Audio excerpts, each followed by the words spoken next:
talaga tayo. Sabi ko, ang ganda naman yan. Paano kaya yan? Ang bibili niyan, bili na lang ulam. Nahirap talaga noon, guys.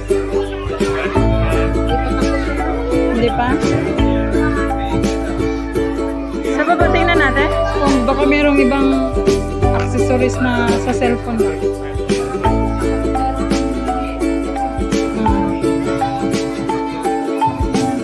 Try ko pala yun, be, doon sa Pilipinas.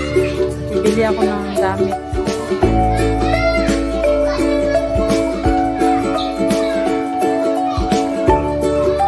Kasi yung amo namin dati, ano kasi yun talaga, be? Nag-umpisa siya sa maliit na shop niya. Tapos ang dami nang nag-orders galing out sa ibang bansa. Ha? 1,000 sa akin. Galing sa ibang bansa. Binibenta nila sa mga malls. Hanggang pinalakihan na niya yung shop niya.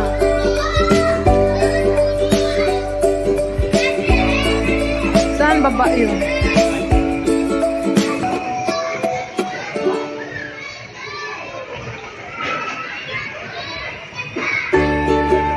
Window shopping tayo, guys, dito sa Marina Square. Saan daw? Doon?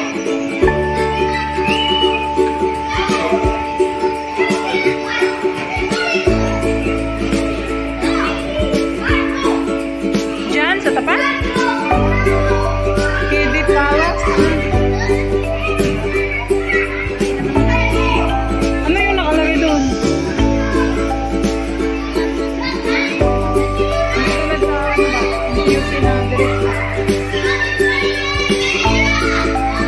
Bata na to.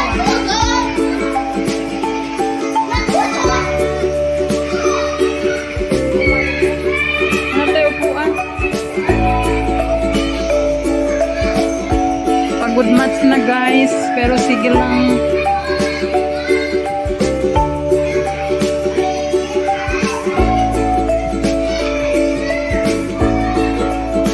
Puno eh.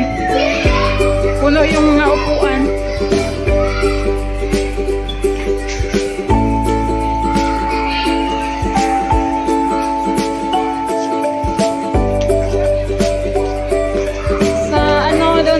Sa Promenade Station. Tapos, may kainan doon, be. Mura lang, $4 kanin. Doon sa Promenade Square, Promenade Station.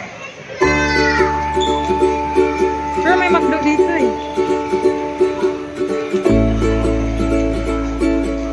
Ayan, guys, hindi pa namin tapos ang pag-iikot. Baka dyan.